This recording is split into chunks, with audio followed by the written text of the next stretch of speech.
കേതൻ അഗർവാൾ, സിയ ഗോയൽ. ഒരു റീല് നിങ്ങൾ കണ്ടിട്ടുണ്ടാവുമെന്ന് ഞാൻ പ്രതീക്ഷിക്കുന്നു. എന്നാലും ഞാൻ ആ റീൽ ഇവിടെ നിന്ന് വെക്കാം. Thank you.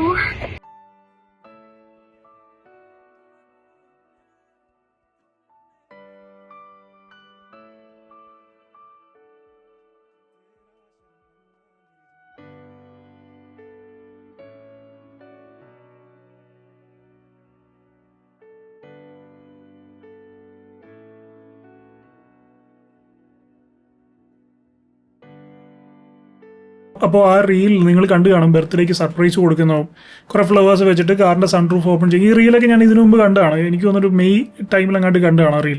സോ അത് കഴിഞ്ഞ് ഇവർ ബർത്ത്ഡേ സെലിബ്രേറ്റ് ചെയ്യുന്ന വീഡിയോ ഉണ്ട്. ബർത്ത്ഡേക്ക് രണ്ടുപേരും ഭയങ്കര ഇന്റിമേറ്റ് ആയിട്ട് ഭയങ്കര സ്നേഹത്തോടു കൂടി ഡാൻസ് ഒക്കെ ചെയ്യുന്ന വീഡിയോയും അത് കഴിഞ്ഞിട്ട് കാണിക്കുന്നുണ്ട്. ഇപ്പോൾ പുറത്തു വരുന്ന ന്യൂസ് എന്ന് പറയുന്നത് ഈ സിയ ഗോയൽ എന്ന് പറയുന്ന സ്ത്രീ ഈ കേതൻ അഗർവാൾ എന്ന് പറയുന്ന ഇയാളെ ലോഹാഗർ ഫോർട്ടിൽ ഒരു ട്രക്കിങ്ങിന് പോയപ്പോൾ അവിടെ വെച്ച് തള്ളിയിട്ട് കൊന്നു എന്നുള്ളതാണ്. അതിന്റെ കാരണം എന്ന് പറയുന്നത് ചേതൻ ചൗധരി എന്ന് പറയുന്ന മറ്റൊരു ബോയുമായിട്ട് ഇവൾക്ക് റിലേഷൻഷിപ്പ് ഉണ്ടായിരുന്നു. അതിനുവേണ്ടി ഇയാളെ ഒഴിവാക്കാൻ വേണ്ടിയിട്ടാണ് ഇയാളെ തള്ളിയിട്ട് കൊന്നതെന്നാണ് പറയുന്നത്. അപ്പൊ തള്ളിയിട്ട് കൊന്നിട്ട് ഇതൊരു ആക്സിഡന്റ് ആയിട്ട് പ്ലാൻ ചെയ്തു. ഈ മരണപ്പെട്ട ചേതന്റെ പ്രായം എന്ന് പറയുന്നത് 26 വയസ്സ് മാത്രമാണ്. ഇവനെ ഇങ്ങനെ തള്ളിയിട്ട് കൊന്നതിന് ശേഷം പോയി സ്റ്റോറി ഇട്ടിരിക്കുകയാണ്, എന്റെ ബർത്ത്ഡേയുടെ അന്ന് തന്നെ നീ എന്നെ വിട്ടുപോയല്ലോ, ഇതിനുവേണ്ടി എന്ത് തെറ്റാണ് ഞാൻ നിന്നോട് ചെയ്തത്, നമ്മൾ നമ്മുടെ കല്യാണത്തിനോട് ഇത്രയും അടുത്തിരിക്കുന്ന സമയത്ത് തന്നെ നീ എന്നെ വിട്ടിട്ട് പോയി എന്നൊക്കെ പറഞ്ഞ് സ്റ്റോറി ഇട്ടിട്ടുണ്ട് ഭയങ്കര സെന്റിമെന്റൽ ആയിട്ട്. അപ്പൊ അത് ഞാൻ ഇവിടെ നിന്ന് വായിക്കാം. You left me on my birthday, you left me when we are so close to getting married, I still can't understand why you did this to me, I had dreams. അത് കഴിഞ്ഞ് പിന്നെ എന്തോ ബ്ലർ ചെയ്തിട്ടുണ്ട്, അതുകൊണ്ട് വായിക്കാൻ പറ്റുന്നില്ല. Questions I will never get answers to, why did you leave me when I loved you so much, rest in peace. നമ്മളോട് ചിരിച്ചു കാണിക്കുന്ന മുഖങ്ങളെല്ലാം നമ്മളോട് സ്നേഹമുള്ളതാണ് എന്നൊരിക്കലും വിചാരിക്കരുത്. ഈ മരണപ്പെട്ടു പോയ ചേതൻ അഗർവാളിനെ കുറിച്ച് പറയുകയാണെങ്കിൽ വളരെ ഒരു നിഷ്കളങ്കനായിട്ടുള്ള എന്താ പറയുന്നത് ഭയങ്കര നൈസ് ഗായ് സിൻഡ്രോം ഒക്കെ ഓവർലോഡ് ആകുന്ന ഒരു വ്യക്തി എന്ന് പറയത്തില്ല, അങ്ങനത്തെ ഒരു വ്യക്തിയാണ്. സോ പല സ്ഥലങ്ങളിലും നമ്മൾ ഈ കൊലപാതകങ്ങൾ, ഈ ചതിയുടെ കൊലപാതകങ്ങൾ നോക്കുമ്പോൾ ഈ നൈസ് ഗായ്സ് ആണ് ഏറ്റവും കൂടുതൽ അവിടെ വിക്ടിംസ് ആയിട്ടുള്ള ഇരകളാകുന്നത് നമുക്ക് കാണാൻ സാധിക്കുന്നത്. ഇപ്പൊ നമ്മുടെ മലയാളത്തിൽ, നമ്മുടെ കേരളത്തിൽ തന്നെ നോക്കുകയാണെങ്കിൽ ഷാരോൺ ഗ്രീഷ്മ കേസിൽ നോക്കുകയാണെങ്കിലും ഷാരോണും അങ്ങനെ ഭയങ്കരമായിട്ടുള്ള ഒരു നൈസ് ഗായ് ആയിരുന്നു, ഭയങ്കരമായിട്ട് സ്നേഹിച്ചിരുന്ന ഒരു വ്യക്തിയായിരുന്നു. ഈ ചേതൻ അഗർവാളിനെ കുറിച്ച് പറയുമ്പോൾ അതിന്റെ ഒരു പീക്ക് സാധനമാണ്. ഞാനൊരു വീഡിയോ കൂടെ കേൾപ്പിക്കാം.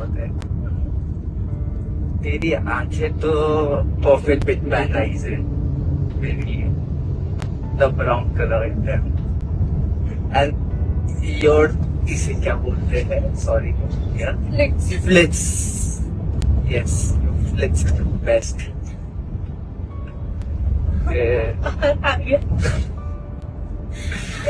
ये तो अच्छी से व्यू है, उधर देखिए मत. Then I love that you're not too smart, you're street smart, that's smart, and you're sensitive also. Be careful.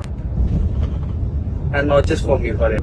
और फिर तो मुझे मोटा जल्दी छोड़ने वाली है. हाँ वो तो है, इधर रखे. मैं आते ही सबसे पहले और तब से मैं सोच रहा हूँ कि तब खाओ. And those are only for me. അതായത് അവളുടെ ഫേസിൽ ഓരോ ഇഞ്ച് ബൈ ഇഞ്ചായിട്ട് ഇങ്ങനെ വർണ്ണിച്ചുകൊണ്ടിരിക്കുകയാണ്. അങ്ങനെ ഭയങ്കര ഇന്നസെന്റ് ആയിട്ടുള്ള ഭയങ്കര ഒരു നൈസ് ഗായ് ഓവർലോഡഡ് ആയിട്ടുള്ള വ്യക്തിയായിരുന്നു ഈ കേതൻ അഗർവാൾ എന്ന് പറയുന്നത്. ഇയാളുടെ ബാക്ക്ഗ്രൗണ്ട് ഒക്കെ നോക്കുകയാണെങ്കിൽ 600 കോടിയുടെ ആസ്തിയുള്ള ഒരു വ്യക്തിയാണ്. പണം ആണില്ല എന്നൊക്കെ വിചാരിക്കുന്ന കുറെ ആളുകളുണ്ട്, അതിലൊന്നും ഒരു കാര്യമില്ല. ഇയാൾ ആക്ച്വലായിട്ട് മരണപ്പെടുന്നതിന് ഒരു 4 ദിവസം മുമ്പ് ഇയാളെ ഇവർ ആദ്യം ഒന്ന് തള്ളിയിട്ട് കൊല്ലാൻ ശ്രമിച്ചിരുന്നു. അപ്പോൾ ഒരു മരത്തിൽ തൂങ്ങിക്കിടന്നാണ് ഇയാൾ രക്ഷപ്പെട്ടത്. എന്നിട്ട് ഇയാൾ തിരിച്ചു വന്നിട്ട് എന്തിനാ അങ്ങനെ ചെയ്തതെന്ന് ചോദിച്ചപ്പോൾ ഈ സ്ത്രീ സിയ അഗർവാൾ പറഞ്ഞത് അവിടെ ഒരു പാമ്പ് കണ്ടു, പാമ്പിൽ നിന്ന് രക്ഷിക്കാൻ വേണ്ടിയിട്ടാണ് തള്ളിയിട്ടത്. അപ്പൊ അത് കേട്ട് വിശ്വസിച്ച് ഇവളെ കെട്ടിപ്പിടിച്ച് നന്ദിയൊക്കെ പറഞ്ഞതാണ്. നമ്മളൊരു നല്ല മനുഷ്യനൊക്കെ ആവാം, പക്ഷെ അത് ഓവർ ആവരുത്. എല്ലാരെയും കണ്ണടച്ച് വിശ്വസിക്കുന്ന, ആരെന്ത് തന്നാലും വെള്ളം തൊടാതെ വിഴുങ്ങുന്ന ഒരു പൊട്ടനായി നമ്മൾ ഒരിക്കലും മാറരുത്. നമുക്ക് നന്മ വേണം, എല്ലാം വേണം. പക്ഷെ ഇതിനെല്ലാം പുറമെ നമുക്ക് വേണ്ട ഒരു ക്വാളിറ്റി എന്ന് പറയുന്നത് വിജിലന്റ് ആയിട്ടിരിക്കുക, ഒബ്സർവന്റ് ആയിട്ടിരിക്കുക, സ്വന്തം ജീവൻ രക്ഷിക്കാൻ കേപ്പബിൾ ആയിട്ടിരിക്കുക എന്നുള്ളതാണ്. നമ്മൾ കുറെ നന്മ മാത്രം വാരി വിതറി എല്ലാവരുടെയും കയ്യിൽ നിന്ന് ഒരു ഗുഡ് സർട്ടിഫിക്കറ്റ് വാങ്ങിച്ച് ഒരു പാവം പയ്യൻ അല്ലെങ്കിൽ ഒരു പാവം പെണ്ണ് എന്ന് ഉള്ള ചാപ്പ കുത്തി വാങ്ങിക്കുന്നതിനേക്കാളും ഇമ്പോർട്ടന്റ് ആണ് സ്വന്തം ജീവനും ജീവിതവും രക്ഷിക്കാനുള്ള കഴിവുണ്ടായിരിക്കുക എന്ന് പറയുന്നത്. അങ്ങനെ തള്ളിയിട്ടപ്പോഴെങ്കിലും ഇവൻ വിജിലന്റ് ആയിട്ടിരിക്കണമായിരുന്നു. നമ്മൾ ഒരിക്കലും ആരെയും 100% ഒന്നും വിശ്വസിക്കേണ്ട കാര്യമില്ല. ഒരു 50-50 വെക്കേണ്ട കാര്യമുള്ളൂ. അപ്പൊ ചിലർ പറയും എല്ലാ ആളുകളൊന്നും അങ്ങനല്ല, എല്ലാ ആളുകളൊന്നും ഇങ്ങനെ ചെയ്യില്ല. ഒരു കാര്യം ചെയ്യും, അങ്ങനെ പറയുന്ന ആൾക്കാർ, ഇങ്ങനെ ചെയ്യാൻ സാധ്യതയുള്ള ആൾക്കാരുടെ ലിസ്റ്റ് ഉണ്ടാക്കി ഇതാ, അപ്പൊ അതിലുള്ള ആൾക്കാരെ മാത്രം കോൺഷ്യസ് ആയിട്ടിരുന്നാൽ മതിയല്ലോ. അത് പറ്റില്ലെന്നുണ്ടെങ്കിൽ ഇങ്ങനെയുള്ള വലിയ ഡയലോഗ് അടിയൊന്നും വേണ്ട.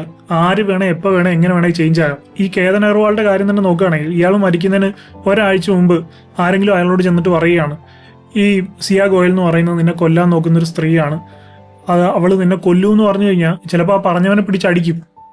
കാരണം അത്രത്തോളം കണ്ണടച്ച് വിശ്വസിച്ചിരിക്കുന്ന ഒരാളാണ്. മാത്രമല്ല അവരുടെ വീഡിയോസും റീൽസും ഒക്കെ കണ്ട് ആരെങ്കിലും പറയുമോ ഇവനെ ഇങ്ങനെ കൊല്ലാൻ പ്ലാൻ ചെയ്തിട്ടുണ്ടെന്ന്? സോ ആരെങ്ങനെ മാറും എപ്പോൾ മാറും എന്ന് നമുക്ക് ഒരിക്കലും പറയാൻ പറ്റില്ല. നമുക്ക് കൺട്രോൾ ചെയ്യാൻ പറ്റുന്ന ഒരേ ഒരു കാര്യം നമ്മൾ വിജിലൻ്റ് ആയിട്ടിരിക്കുക, നമ്മൾ ഒബ്സർവൻ്റ് ആയിട്ടിരിക്കുക, നമ്മൾ കോഷ്യസ് ആയിട്ടിരിക്കുക, കോൺഷ്യസ് ആയിട്ടിരിക്കുക എന്നുള്ളതാണ്. അത് മാത്രമാണ് നമുക്ക് ചെയ്യാൻ പറ്റുന്ന ഒരു കാര്യം. ഇവളെ വിശ്വസിച്ച് 17 കോടി രൂപ ബഡ്ജറ്റിൽ കല്യാണം വരെ പ്ലാൻ ചെയ്തിരുന്ന ഒരാളാണ്. അപ്പോഴാണ് ഇവക്ക് തോന്നിയത് ഇവൻ എനിക്ക് പറ്റില്ല, എനിക്ക് മറ്റേ ചേതന്റെ കൂടെ പോകണം, അവനാണ് എനിക്ക് കറക്റ്റ് എന്ന് തോന്നി ഇവനെ ഒഴിവാക്കാൻ വേണ്ടി കൊന്നു കളഞ്ഞത്. നിങ്ങൾ ആരെങ്കിലും ചിന്തിച്ചു എന്തിനാണ് കൊന്നത്? അതിന്റെ പിന്നിലും കുറെ കാര്യങ്ങൾ പറയാനുണ്ട്. ഒരാൾ എപ്പോഴാണ് മറ്റൊരാളെ കൊല്ലാൻ ഫോഴ്സ്ഡ് ആകുന്നത്? അൺലെസ് സൈക്കോ കില്ലർ ഒന്നും അല്ലാത്ത ഒരാൾ. സൈക്കോ കില്ലേഴ്സ് അവരുടെ പ്ലഷറിന് വേണ്ടി ഒരു കാര്യമില്ല ആൾക്കാരെ കൊല്ലും. സൈക്കോ കില്ലർ ഒന്നും അല്ലാത്ത ഒരു സാധാരണ ഒരാൾ മറ്റൊരാളെ കൊല്ലാൻ എപ്പോഴാണ് പ്രേരിപ്പിക്കപ്പെടുന്നത്? ഇയാളെ കൊന്നാലല്ലാതെ എനിക്ക് മുന്നോട്ട് എൻ്റെ ലക്ഷ്യങ്ങളിലേക്ക് എത്താൻ പറ്റില്ല എന്നുള്ളൊരു അവസ്ഥ വരുമ്പോഴാണ്, വേറൊരു ഓപ്ഷനും ഇല്ലാതെ വരുമ്പോഴാണ്. അപ്പൊ എന്തുകൊണ്ടാണ് അവിടെ മറ്റൊരു ഓപ്ഷനും ഇല്ലാതായത്? അതിങ്ങനെ സിമ്പിങ് ആയിട്ടുള്ള ഒബ്സസീവ് ആയിട്ടുള്ള പ്രേമിക്കുന്ന ആൾക്കാർ. അതായത് കുറച്ചുകൂടെ ഡീറ്റെയിൽ ആയിട്ട് ഞാൻ കാര്യം പറഞ്ഞുതരാം. ഇപ്പം ഗ്രീഷ്മയുടെ കാര്യമാണെങ്കിലും ഇവളുടെ കാര്യമാണെങ്കിലും രണ്ടും എടുത്തു നോക്കുമ്പോൾ ഈ കേതൻ അഗർവാൾ എന്ന് പറയുന്ന പയ്യനാണെങ്കിലും ഷാരോൺ എന്ന് പറയുന്ന പയ്യനാണെങ്കിലും രണ്ടുപേരും വളരെ ഒബ്സസ്ഡ് ആയിട്ട് ഈ രണ്ട് പെൺകുട്ടികളെ സ്നേഹിച്ച ആൾക്കാരാണ്. ഷാരോൺ മരിക്കാൻ നേരത്ത് പോലും പറഞ്ഞ വോയിസ് നമ്മൾ പലരും കേട്ടതാണ്. അപ്പൊ പോലും എന്തോ വാവേന്ന മുത്തെന്നൊക്കെ കൊണ്ട് വിളിച്ചിട്ട് സാരമില്ല കുഴപ്പമില്ല എന്നൊക്കെ പറഞ്ഞ് അവളെ ആശ്വസിപ്പിക്കാൻ ശ്രമിക്കുകയാണ്. അപ്പൊ അത്രത്തോളം ഒബ്സസ്ഡ് ആയിട്ടുള്ള ആളാണ്. കേതൻ അഗർവാളിന്റെ കാര്യം നോക്കുമ്പോഴും അവനും പാലേ തേനേ എന്നൊക്കെ പറഞ്ഞ് സംസാരിക്കുന്ന അത്രയും ഒബ്സസ്ഡ് ആയിട്ടുള്ള, അത്രയും ബ്ലൈൻഡ് ആയിട്ട് ഇവളെ സ്നേഹിച്ച ഒരാളാണ്. സോ അതുകൊണ്ട് തന്നെ ഇവനെ കൊന്നാലല്ലാതെ ഇവൻ എൻ്റെ ജീവിതത്തിൽ നിന്ന് ഒഴിഞ്ഞു പോവില്ല എന്ന് പറയുന്നൊരു സിറ്റുവേഷൻ വരുമ്പോഴാണ് അന്ന് ഇവനെ കൊന്നിട്ട് മുന്നോട്ട് പോകാമെന്ന് പറഞ്ഞിട്ട് കൊല്ലുന്നത്. അതുകൊണ്ട് തന്നെയാണ് ഞാൻ പറയുന്നത്, ഒരു ചേട്ടൻ പറയുന്ന പോലെ നിങ്ങളോട് പറയുകയാണ്, ഒരു ബ്രദറിന്റെ സ്ഥാനത്ത് നിന്ന് പറയുകയാണ്, ഒരിക്കലും അങ്ങനെ ഓവർ ഒബ്സഷൻ കാണിക്കാതിരിക്കുക. നിങ്ങളൊക്കെ ഇപ്പോഴും ഒരു റിലേഷൻഷിപ്പിലേക്ക് കയറുന്ന ഒരു ടൈമായിരിക്കും. ആരാണ്, എങ്ങനെയാണ്, എപ്പോഴാണ് സ്വഭാവം മാറുന്നത്, ദേവി ഏതാണ് മൂദേവി ഏതാണെന്ന് നമുക്ക് തിരിച്ചറിയാൻ പറ്റില്ല. സെയിം കാര്യം തന്നെ ഗേൾസ് ആരെങ്കിലും ഈ വീഡിയോ കാണുന്നുണ്ടെങ്കിൽ നല്ലവൻ ഏതാണ് മോശപ്പെട്ടവൻ ഏതാണെന്ന് നിങ്ങൾക്ക് തിരിച്ചറിയാൻ പറ്റില്ല. സോ അതുകൊണ്ട് തന്നെ ഒബ്സസീവായിട്ട് നിങ്ങളൊരു ഇഷ്ടം കാണിക്കാതിരിക്കുക. ഇവരെ ഒഴിവാക്കിയാലല്ലാതെ എനിക്ക് ജീവിതത്തിൽ മുന്നോട്ട് പോകാൻ പറ്റില്ല എന്ന് മറ്റേ ഓപ്പോസിറ്റ് നിൽക്കുന്ന ക്രിമിനൽ മൈൻഡുള്ള ആൾക്ക് തോന്നിപ്പിക്കാത്തടത്താണ് നിങ്ങളുടെ ലൈഫിന്റെ സെക്യൂരിറ്റി ഇരിക്കുന്നത്. അതുകൊണ്ട് തന്നെ നിങ്ങളൊക്കെ ഒരു റിലേഷൻഷിപ്പിലാവുകയാണെങ്കിൽ ആദ്യം ചെയ്യേണ്ട കാര്യം എന്ന് പറയുന്നത് ആ പെണ്ണെ വിളിച്ചിട്ട് പറയുക, നമ്മൾ റിലേഷൻഷിപ്പിലൊക്കെ ആയി, ഓക്കെ, പക്ഷെ നിനക്കിത് എപ്പോൾ പറ്റുന്നില്ല എന്ന് തോന്നുന്നു, അല്ലെങ്കിൽ നിനക്ക് എപ്പോൾ മറ്റൊരാളോട് ഇഷ്ടം തോന്നുന്നു, അപ്പോൾ അത് ആദ്യം എന്നോട് പറയണം. ഇനി എന്നോട് നേരിട്ട് പറയാൻ നിനക്ക് എന്തെങ്കിലും ബുദ്ധിമുട്ടുണ്ടെങ്കിൽ ഒരു ടെക്സ്റ്റ് മെസ്സേജ് മാത്രം അയച്ചാൽ മതി. ഇത് വർക്കാവില്ല, എനിക്ക് വേറൊരാളെ ഇഷ്ടമാണെന്ന് മാത്രം പറഞ്ഞ് ടെക്സ്റ്റ് മെസ്സേജ് അയച്ചാൽ മതി. ഞാൻ ഒരു വിധത്തിലും നിന്നെ ശല്യം ചെയ്യാൻ വരില്ല, ഒരു വിധത്തിലും നിന്നെ ഉപദ്രവിക്കാൻ വരില്ല, വളരെ സ്നേഹത്തോടു കൂടി തന്നെ നമുക്ക് കൈ കൊടുത്ത് പിരിയാന്ന് ആദ്യമേ പറയുക. അങ്ങനെ ആദ്യമേ പറഞ്ഞു വെക്കുക. അങ്ങനെ ഒരു ആദ്യമേ സാധനം ഇട്ട് വെക്കുമ്പോൾ ഒരിക്കലും ഇവനെ കൊന്നാലേ ഒഴിവാക്കാൻ പറ്റൂ എന്നുള്ളൊരു ചിന്ത വരില്ല. ജസ്റ്റ് നേരിട്ട് പറയാൻ ബുദ്ധിമുട്ടെ തന്നെ ഒരു മെസ്സേജ് അയച്ചാൽ മതിയല്ലോ, അവൻ ഒഴിഞ്ഞു പോയിക്കോളും എന്നുള്ള ഇതുകൊണ്ട് ഇങ്ങനെയുള്ള കാര്യങ്ങളൊന്നും പ്ലാൻ ചെയ്തില്ല. സോ ഒരു പ്രിക്വേഷൻ എന്നുള്ള രീതിയിൽ റിലേഷൻഷിപ്പിലാകുന്നതിന് മുമ്പ് ആദ്യം തന്നെ ഈ കാര്യം പറയുക. പിന്നെ ഒരിക്കലും ഒബ്സസീവായിട്ട് ഇഷ്ടം പ്രേമം ഒക്കെ പ്രകടിപ്പിക്കാതിരിക്കുക. സ്ത്രീകളുടെ സൈക്കോളജിയെ കുറിച്ച് പറയുമ്പോൾ പല സ്ത്രീകൾക്കും അറിയില്ല അവരുടെ സൈക്കോളജി എങ്ങനെയാണ് വർക്ക് ചെയ്യുന്നതെന്ന് പോലും. അതുകൊണ്ട് അവർ അംഗീകരിച്ചു തരില്ല. അതുകൊണ്ട് ഞാൻ പറയുകയാണ്, ഓവറായിട്ട് നൈസ് ഗായ് ആകാതിരിക്കുക. ഈ ഓവർലി നൈസ് ഗായ് ആകുന്ന ഇങ്ങനെ കാല് പിടിച്ച് കിടക്കുന്ന ആളുകളോട് പെൺകുട്ടികൾക്ക് പെട്ടെന്ന് റെസ്പെക്ട് നഷ്ടപ്പെടും. അവൻ എന്ത് ചെയ്താലും അവിടെ കിടക്കും എന്നുള്ളൊരു മൈൻഡ് സെറ്റ് ആയിരിക്കും. ഒരു പെണ്ണിന് റെസ്പെക്ട് നഷ്ടപ്പെട്ടു കഴിഞ്ഞാൽ പിന്നെ ഒരിക്കലും സ്നേഹിക്കാൻ പറ്റില്ല. ഈ കേതൻ എന്ന് പറയുന്ന വ്യക്തിയുടെ ഇത് കണ്ടപ്പോൾ അതിൽ നിന്ന് എനിക്ക് മനസ്സിലായതാണ്, ഒരുപാട് നൈസ് ഗായ് ആയിട്ട് ഇങ്ങനെ എന്തോ ഒരു സ്വർഗം കിട്ടിയ പോലൊക്കെയാണ് അവൻ കൊണ്ടു നടന്നത്. സോ അതുകൊണ്ട് തന്നെ ഗ്രാജുവലി അവനുള്ള റെസ്പെക്ട് നഷ്ടപ്പെട്ടു, അട്രാക്ഷൻ നഷ്ടപ്പെട്ടു. ഇനിയുള്ള കാലം അവൻ്റെ കൂടെ ജീവിക്കാൻ പറ്റില്ല എന്ന് തോന്നി. പക്ഷേ അപ്പുറത്തെ ചേതൻ എന്ന് പറയുന്ന മുൻ കാമുകനുണ്ട്, അവൻ കുറച്ചുകൂടെ ബെറ്റർ ആണെന്ന് തോന്നി. പക്ഷെ അവൻ്റെ കൂടെ പോയി കഴിഞ്ഞാൽ ഇവന് ഇത്രയും ഇൻഫ്ലുവൻസ് ഉള്ള പണമുള്ള ആളാണ്, ഇപ്പോൾ കോൾ ഓഫ് ചെയ്ത് കഴിഞ്ഞാൽ ഇവൻ വിട്ടിട്ട് പോകുമോ അതോ കാല് പിടിച്ച് പുറകെ വരും. ചിലപ്പോൾ ഒക്കെ ചെറുതായിട്ട് വല്ലതും ചിലപ്പോൾ മെൻഷൻ ചെയ്തു വല്ലതും കാണുമായിരിക്കും. അപ്പോൾ അതിൽ നിന്ന് ഒരിക്കലും മനസ്സിലായി കാണും ഇവൻ വിട്ടിട്ട് പോവില്ലെന്ന്. ഇപ്പം പിന്നെ കാല് പിടിച്ച് വരും എന്നൊക്കെ മനസ്സിലായിട്ടുണ്ടാവും. സോ ഇവനെ കൊന്നു കളയാമെന്ന് പ്ലാൻ ചെയ്തു. എന്നാൽ ഈ കേതൻ എന്ന് പറയുന്ന ആ പയ്യൻ അവൻ എന്ത് തെറ്റാണ് ചെയ്തത്? ഒരാൾ ആത്മാർത്ഥമായിട്ട് സ്നേഹിച്ചത്, അവർക്ക് വേണ്ട എല്ലാം കൊടുത്തത്, അവർക്ക് വേണ്ടി കെയർ ചെയ്തത്, അവരുടെ ആഗ്രഹപ്രകാരം കയ്യിൽ നിന്ന് 17 കോടി രൂപ മുടക്കി കല്യാണം പ്ലാൻ ചെയ്തത്. എന്ത് ചോദിക്കുന്ന കാര്യങ്ങളെല്ലാം ചെയ്തത്. അതാണ് അവൻ ചെയ്ത തെറ്റ്.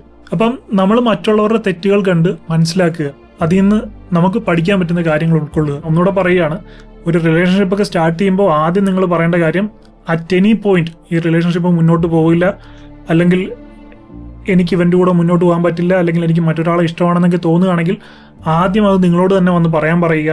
അതിലൊരു മടിയും വിചാരിക്കേണ്ടെന്ന് പറയുക. നമുക്ക് സന്തോഷത്തോടുകൂടി നല്ല ഫ്രണ്ട്സായിട്ട് തന്നെ കൈ കൊടുത്ത് പിരിയാമെന്നും പറയുക. അങ്ങനെ പറയുമ്പോൾ ഒരിക്കലും മറ്റ് ചിന്തകളിലേക്കൊന്നും പോവില്ല. ഇതുപോലെ തന്നെ നേരിട്ട് പറയാൻ ബുദ്ധിമുട്ടുണ്ടെങ്കിൽ മെസ്സേജ് അയച്ചാൽ മതി എന്ന് പറയാം, ജസ്റ്റ് ഒരു ടെക്സ്റ്റ് ഇട്ടാൽ മതി എന്ന് പറയും. അതിലൊരു കുഴപ്പമില്ലെന്ന് പറയാം. കാരണം ഞാൻ പറഞ്ഞ പോലെ ഈ വരുന്നത് ദേവിയാണോ മൂദേവിയാണോ എന്ന് നമുക്കറിയില്ല. സോ എല്ലാത്തിനെയും ഒരു കോഷ്യസ് ആയിട്ട് വിജിലന്റ് ആയിട്ട് നിരീക്ഷിക്കുക എന്നുള്ളത് നമുക്ക് ചെയ്യാൻ പറ്റുള്ളൂ. അതുപോലെ തന്നെ നിങ്ങളിപ്പോൾ ഒരു ഡേറ്റിനൊക്കെ പോവുകയാണെങ്കിൽ നിങ്ങളുടെ കയ്യിൽ നല്ല പൈസ ഉണ്ടെങ്കിലും ഒരിക്കലും അതിന്റെ ഷോ ഓഫ് കാണിക്കരുത്. എന്തെങ്കിലും ചോദിച്ചാലും പൈസ ഇല്ലെന്നേ പറയാവുള്ളൂ. ഓവർ കെയറിംഗ് ആയിട്ട് ഓവർ ഗിവിംഗ് ആയിട്ട് ഒരിക്കലും നിൽക്കരുത്. എല്ലാത്തിലും ഒരു ഡിസ്റ്റൻസ് ഇരിക്കുക, എല്ലാത്തിലും ഒരു ലിമിറ്റ് വെക്കുക. സോ അങ്ങനെയൊക്കെ ചെയ്യുമ്പോൾ തന്നെ കുറച്ച് നാൾ കഴിയുമ്പോൾ അവരുടെ ട്രൂ കളേഴ്സ് പുറത്തു വരെ നമുക്ക് കാണാൻ പറ്റും. നിങ്ങളെല്ലാം ഓവർലി ഗിവിംഗ് ആയിട്ടിരിക്കുമ്പോൾ അവരെ ഇംപ്രസ് ചെയ്യാൻ വേണ്ടി, അവരെ സന്തോഷിപ്പിക്കാൻ വേണ്ടി നിങ്ങൾ എന്തും ചെയ്യും എന്ന് പറയുന്ന ഒരു മെസ്സേജാണ് അവരിലേക്ക് ചെല്ലുന്നത്. അങ്ങനെയുള്ളൊരു മെസ്സേജ് അവരുടെ കണ്ണിൽ നിങ്ങളുടെ വില കുറച്ചു കൊണ്ടുവരും. ഇതാണ് ശരിക്കുള്ള സത്യാവസ്ഥ, ഇതാണ് ശരിക്കുള്ള സൈക്കോളജി. ആരും പുറത്തു പറയാത്ത, ആരും അംഗീകരിച്ചു തരാത്തൊരു സത്യാവസ്ഥയാണ്. അപ്പൊ അതുകൊണ്ട് ആദ്യമേ ചാടി എല്ലാം വാങ്ങിച്ചു കൊടുത്ത് എല്ലാത്തിനും സ്പെൻഡ് ചെയ്ത് ഒരു ഓവർ നൈസ് ഗായ് ആവരുത്. എല്ലാ പെർസ്പെക്റ്റീവിലും കുറച്ചൊന്ന് റിസർവ്ഡ് ആയിട്ടിരിക്കുന്നതാണ് ബെറ്റർ. പ്രേമക്കൊലപാതകങ്ങളൊക്കെ എന്തിനു വേണ്ടിയാണെന്ന് നമുക്ക് ഒരിക്കലും പറയാൻ പറ്റില്ല.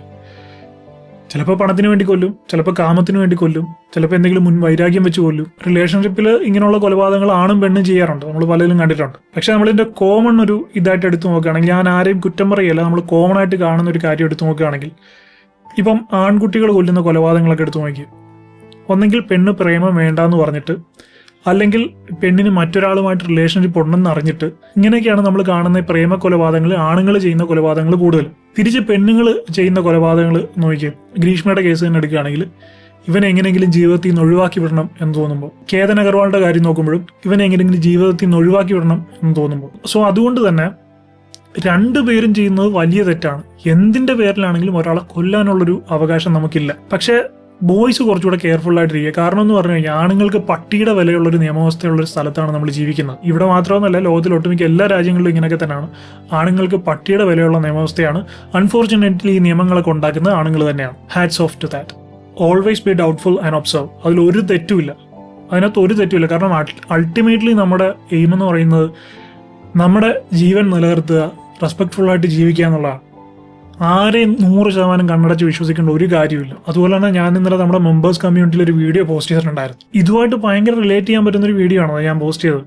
അപ്പോൾ ഇന്ന് ഈ ന്യൂസ് കണ്ടപ്പോൾ ഞാൻ ആലോചിച്ചു, ഇതിനെപ്പറ്റിയുള്ള ഇങ്ങനെയുള്ള കുറേ കാര്യങ്ങളെ പറ്റി തന്നെയാണ് അതിനകത്തും ഡിസ്കസ് ചെയ്തിരിക്കുന്നത്. സോ നമ്മുടെ മെമ്പേഴ്സ് കമ്മ്യൂണിറ്റിയിലുള്ള ആ വീഡിയോ കണ്ട ആരെങ്കിലും ഇപ്പോൾ ഈ വീഡിയോ കാണുന്നുണ്ടെങ്കിൽ നിങ്ങൾക്ക് എത്രത്തോളം അത് റിലേറ്റ് ചെയ്യാൻ പറ്റിയെന്ന് കമന്റ് ചെയ്യുക. ഒരു റിലേഷൻഷിപ്പിൽ ഇങ്ങനെ ഓവർലി നൈസ് ആയിട്ട് തേനും പാലും ഒഴുക്കുമ്പോൾ നിങ്ങൾക്ക് കിട്ടുന്ന പണികളെക്കുറിച്ച് തന്നെയാണ് നമ്മൾ ആ വീഡിയോയിൽ ഡിസ്കസ് ചെയ്തത്.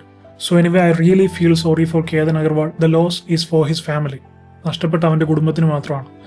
സോ എന്തായാലും ഇതൊരിക്കലും ഒരു വെറുതെ വിടരുത്. മാക്സിമം വാങ്ങിച്ചു കൊടുക്കാൻ പറ്റുന്ന പണിഷ്മെന്റ് തന്നെ വാങ്ങിച്ചു കൊടുക്കണം. എന്തിനു വേണ്ടിയിട്ടാണെങ്കിലും നിരപരാധിയായിട്ടുള്ള ഒരു നല്ല വ്യക്തിയായിരുന്നു ഒരാളുടെ ജീവൻ എടുത്തത്.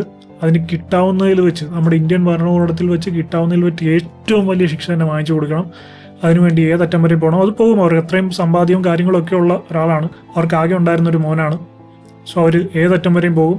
ഇങ്ങനെയുള്ള ആളുകൾ ശരിക്കും ശിക്ഷിക്കപ്പെടണം. ഇപ്പൊ ഇങ്ങനെ ഒരുപാടായിട്ടുണ്ട് ഇങ്ങനെയുള്ള കൊലപാതകങ്ങൾ. പക്ഷെ പലർക്കും കിട്ടുന്ന ശിക്ഷകളൊക്കെ വളരെ കുറവാണ്. അതുകൊണ്ട് തന്നെയാണ് ഇങ്ങനെ ചെയ്യാൻ മനസ്സ് വരുന്നത്. ഇപ്പൊ നമ്മുടെ ഗ്രീഷ്മയുടെ കാര്യം നോക്കുകയാണെങ്കിൽ ഇടയ്ക്ക് ജാമ്യത്തിലൊക്കെ ഇറങ്ങി നടക്കുന്നുണ്ടായിരുന്നു. ഡയറക്റ്റ് വന്നതല്ലെങ്കിലും പ്രേരണ കുറ്റമാണെങ്കിലും ഷിംജിതയും ഇറങ്ങി ദൃശ്യം സിനിമയുടെ റിവ്യൂ ഒക്കെ ഇടുന്ന ഞാൻ കണ്ടിരുന്നു. അതുപോലെ തന്നെ നികിത സിംഗാനിയ, അവരെന്താ ചെയ്തത് നിങ്ങൾ സെർച്ച് ചെയ്ത് നോക്കി അറിയാൻ പറ്റും. അവർക്കും ഒരു പണിഷ്മെന്റും കിട്ടിയിട്ടില്ല. അവർ തിരിച്ചിപ്പോൾ ഇറങ്ങി ജോലിക്ക് കയറിയിട്ടുണ്ട്.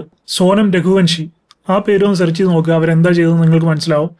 അവരും 1 വർഷത്തിനുള്ളിൽ തന്നെ പുറത്തിറങ്ങി ഇപ്പോൾ വെളിയിൽ ഇറങ്ങി കിടപ്പുണ്ട്. അതുകൊണ്ട് തന്നെ നമ്മുടെ ഇന്ത്യൻ നിയമവ്യവസ്ഥയിൽ വലിയൊരു പരിഗണന ഇവർക്കൊക്കെ കിട്ടുന്നുണ്ട്. ഇങ്ങനെ പരിഗണന കിട്ടി പുറത്തിറങ്ങുന്നത് തന്നെയാണ് മറ്റു പല ആളുകൾക്കും വീണ്ടും വീണ്ടും കുറ്റം ചെയ്യാൻ പ്രേരണയാകുന്നത്. So anyway, RIP Ketan Agarwal. നമുക്ക് മറ്റൊരു വീഡിയോയുമായി കാണാം. I am Adil Hussain, signing of.